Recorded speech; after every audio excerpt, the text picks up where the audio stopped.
by Charlotte Brontë. Chapter 13. Mr. Rochester, it seems, by the surgeon's orders, went to bed early that night, nor did he rise soon next morning. When he did come down, it was to attend to business. His agent and some of his tenants were arrived, and waiting to speak with him. Adele and I had now to vacate the library. It would be in daily requisition as a reception-room for callers. A fire was lit in an apartment upstairs, and there I carried our books and arranged it for the future schoolroom. I discerned in the course of the morning that Thornfield Hall was a changed place. No longer silent as a church, it echoed every hour or two to a knock at the door or a clang of the bell. Steps, too, often traversed the hall, and new voices spoke in different keys below. A rill from the outer world was flowing through it. It had a master. For my part, I liked it better. Adele was not easy to teach that day. She could not apply. She kept running to the door and looking over the banisters to see if she could get a glimpse of Mr. Rochester. Then she coined pretexts to go downstairs in order, as I shrewdly suspected, to visit the library, where I knew she was not wanted. Then, when I got a little angry and made her sit still, she continued to talk incessantly of her ami, Monsieur Edward Fairfax de Rochester, as she dubbed him.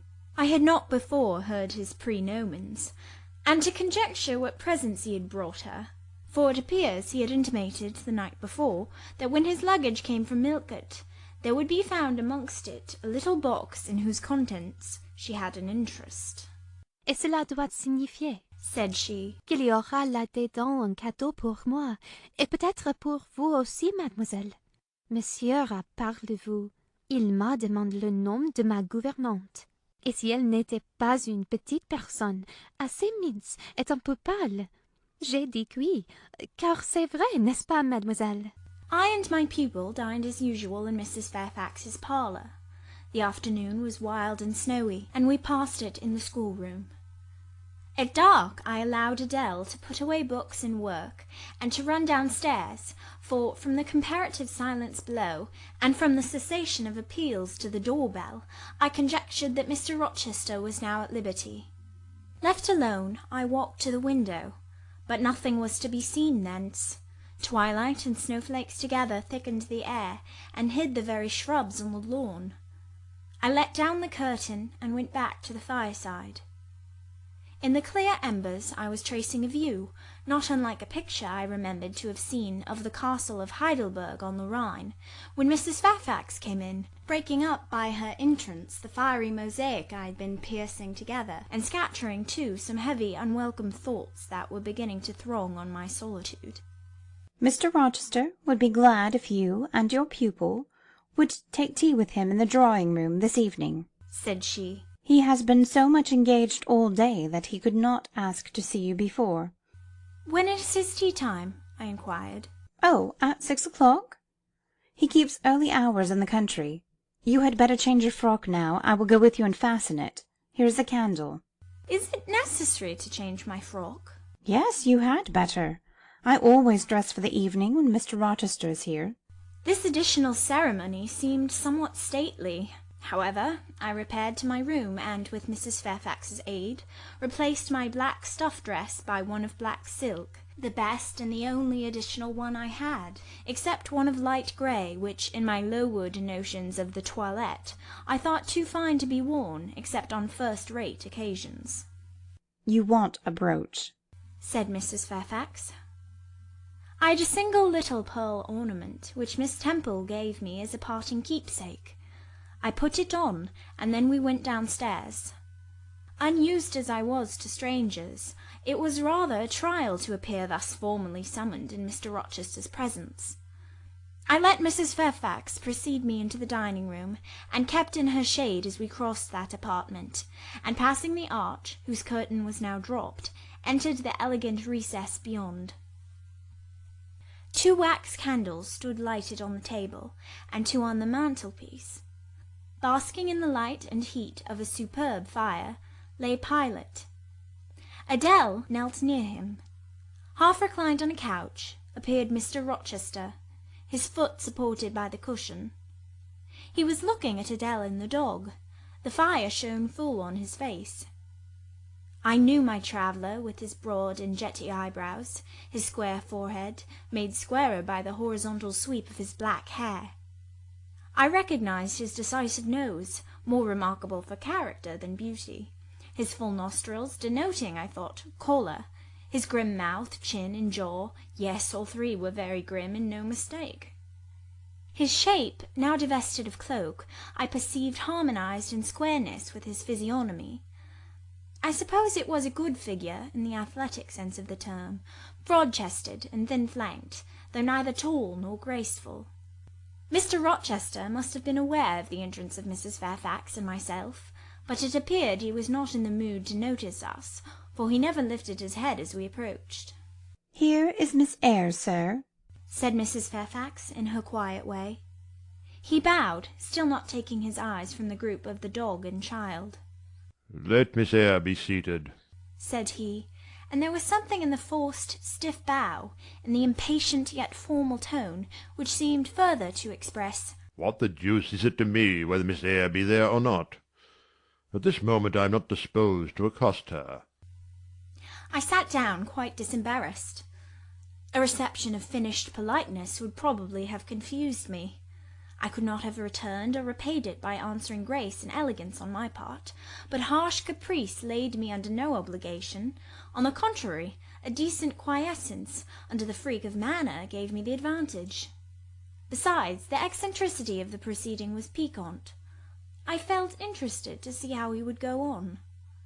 He went on as a statue would. That is, he neither spoke nor moved. Mrs. Fairfax seemed to think it necessary that someone should be amiable, and she began to talk. Kindly as usual, and as usual rather trite, she condoled with him on the pressure of business he had had all day, on the annoyance it must have been to him with that painful sprain. Then she commended his patience and perseverance in going through with it. "Madam, I should like some tea," was the sole rejoinder she got. She hastened to ring the bell, and when the tray came she proceeded to arrange the cups, spoons, etc., with assiduous celerity. I and Adele went to the table, but the master did not leave his couch. "Will you hand Mr. Rochester's cup?" said Mrs. Fairfax to me. "Adele might perhaps spill it." I did as requested. As he took the cup from my hand, Adele, thinking the moment propitious for making a request in my favour, cried out, N'est-ce pas, monsieur, qu'il y a un cadeau pour Mademoiselle Eyre dans votre petit coffre? "Who talks of cadeau?" said he gruffly. "Did you expect a present, Miss Eyre? Are you fond of presents?" And he searched my face with eyes that I saw were dark, irate and piercing. "I hardly know, sir. I have little experience of them. They are generally thought pleasant things." "Generally thought? But what do you think?" "I should be obliged to take time, sir, before I could give you an answer worthy of your acceptance. A present has many faces to it, has it not? And one should consider all before pronouncing an opinion as to its nature." "Miss Eyre, you are not so unsophisticated as Adele. She demands a cadeau, clamorously, the moment she sees me. You beat about the bush." "Because I have less confidence in my deserts than Adele has.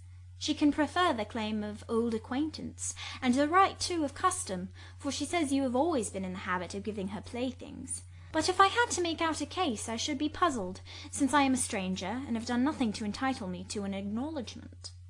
"Oh, don't fall back on over-modesty. I've examined Adele, and find you have taken great pains with her.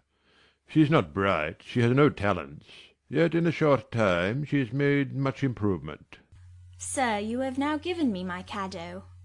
I am obliged to you. It is the meed teachers most covet, praise of their pupils' progress," said Mr. Rochester, and he took his tea in silence.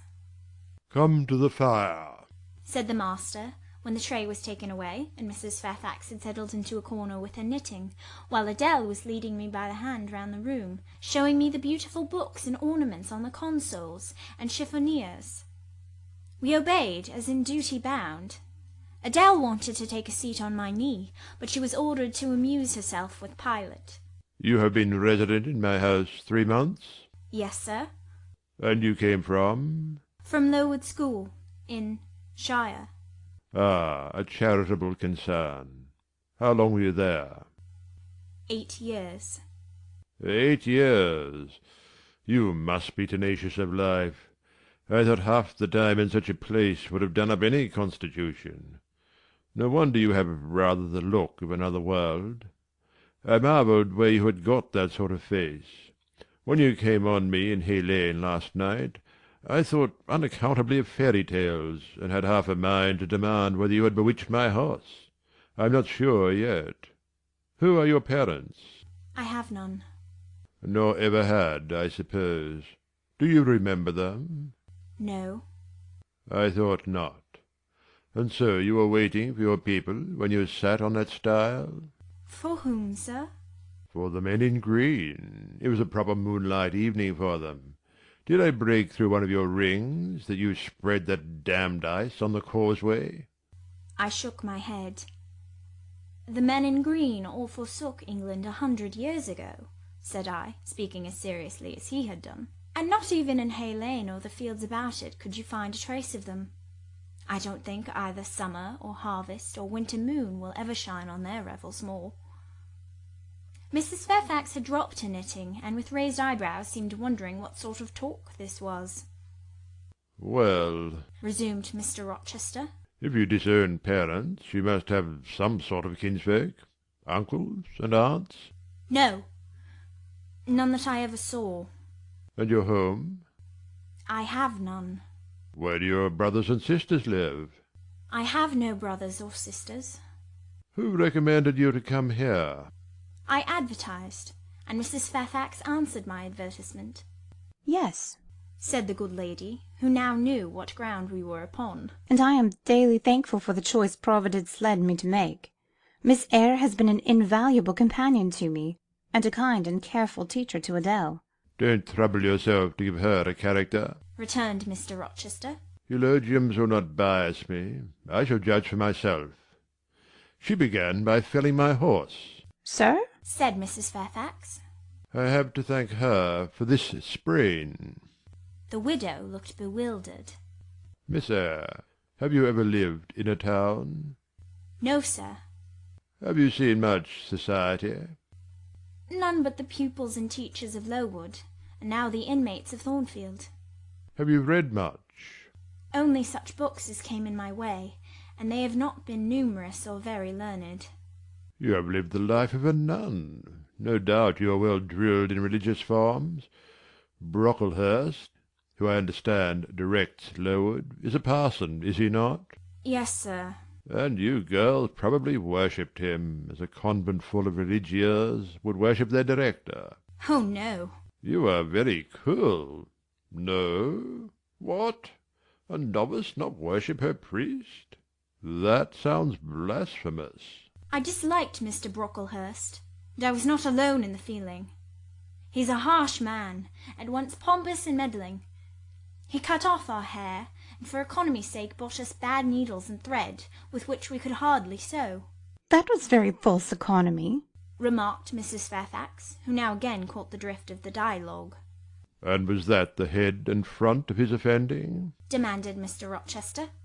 He starved us when he had the sole superintendence of the provision department, before the committee was appointed, and he bored us with long lectures once a week, and with evening readings from books of his own inditing, about sudden deaths and judgments, which made us afraid to go to bed. What age were you when you went to Lowood? About 10. And you stayed there 8 years. You are now, then, 18? I assented. Arithmetic, you say, is useful. Without its aid I should hardly have been able to guess your age. It is a point difficult to fix where the features and countenance are so much at variance as in your case. And now, what did you learn at Lowood? Can you play? A little. Of course. That is the established answer.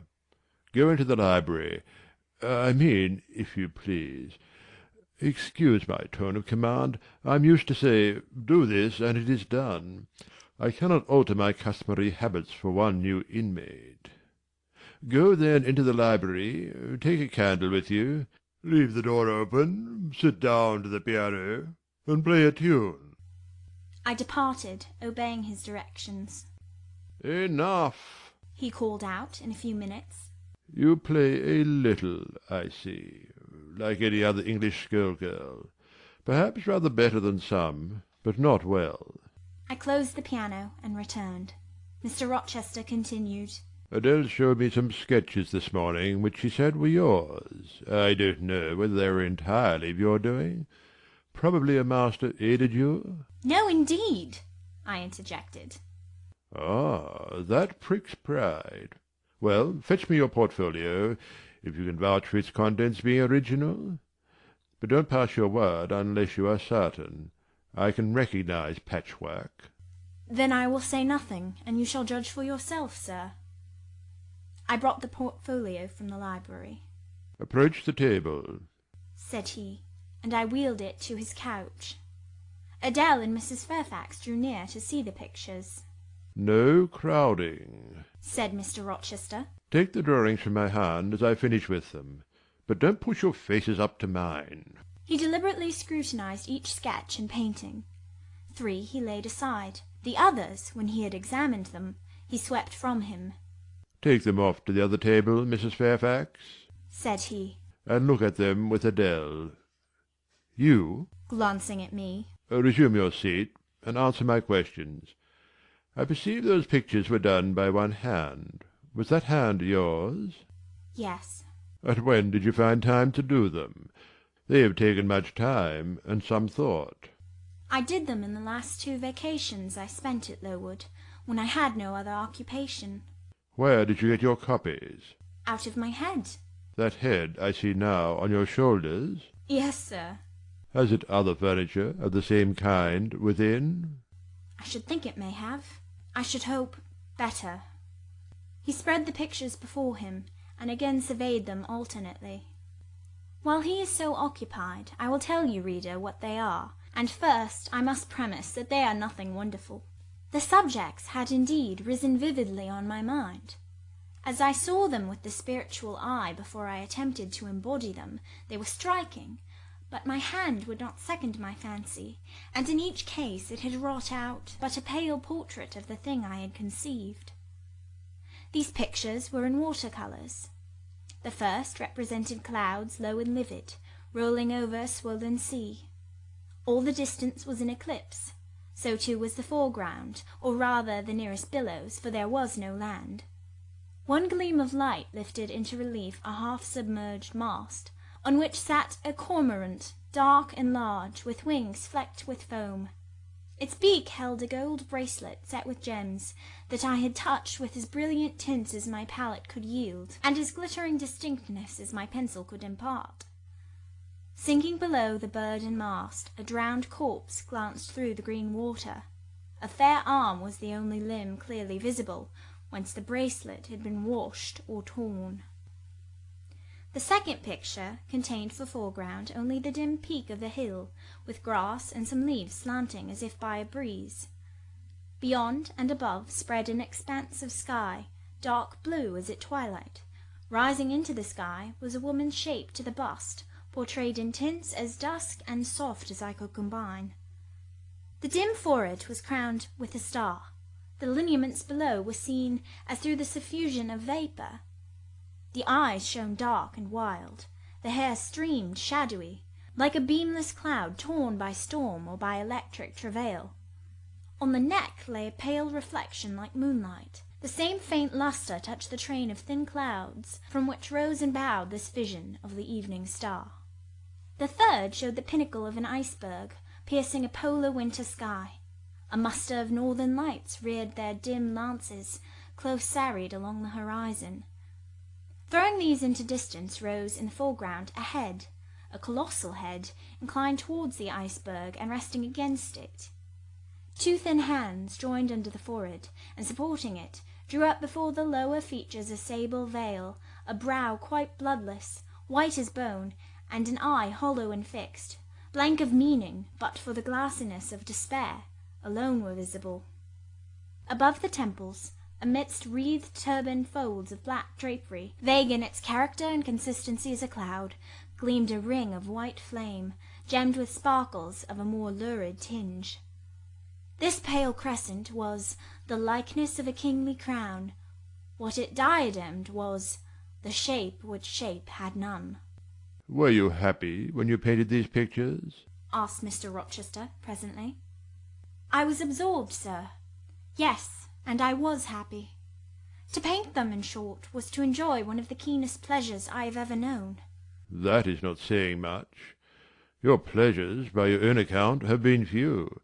But I dare say you did exist in a kind of artist's dreamland while you blent and arranged these strange tints. Did you sit at them long each day?" I had nothing else to do because it was the vacation, and I sat at them from morning till noon, and from noon till night. The length of the midsummer days favoured my inclination to apply. "And you felt self-satisfied with the result of your ardent labours?" Far from it. I was tormented by the contrast between my idea and my handiwork. In each case I had imagined something which I was quite powerless to realise. "Not quite. You have secured the shadow of your thought, but no more, probably. You had not enough of the artist's skill and science to give it full being. Yet the drawings are, for a schoolgirl, peculiar. As to the thoughts, they are elfish. These eyes in the evening star you must have seen in a dream. How could you make them look so clear, and yet not at all brilliant, for the planet above quells their rays? And what meaning is that in their solemn depth? And who taught you to paint wind? There is a high gale in that sky and on this hill-top. Where did you see Latmos? For that is Latmos. There, put the drawings away." I had scarce tied the strings of the portfolio when, looking at his watch, he said abruptly, "It is 9 o'clock. What are you about, Miss Eyre, to let Adele sit up so long? Take her to bed." Adele went to kiss him before quitting the room. He endured the caress, but scarcely seemed to relish it more than Pilate would have done, nor so much. "I wish you all good night now," said he, making a movement of the hand towards the door, in token that he was tired of our company and wished to dismiss us. Mrs. Fairfax folded up her knitting. I took my portfolio. We curtsied to him, received a frigid bow in return, and so withdrew. "You said Mr. Rochester was not strikingly peculiar, Mrs. Fairfax," I observed, when I rejoined her in her room after putting Adele to bed. "Well, is he?" "I think so. He is very changeful and abrupt." "True. No doubt he may appear so to a stranger, but I am so accustomed to his manner I never think of it. And then, if he has peculiarities of temper, allowance should be made." "Why?" "Partly because it is his nature, and we can none of us help our nature, and partly because he has painful thoughts, no doubt to harass him, and make his spirits unequal." "What about?" "Family troubles, for one thing." "But he has no family." "Not now, but he has had, or at least relatives. He lost his elder brother a few years since." "His elder brother?" "Yes.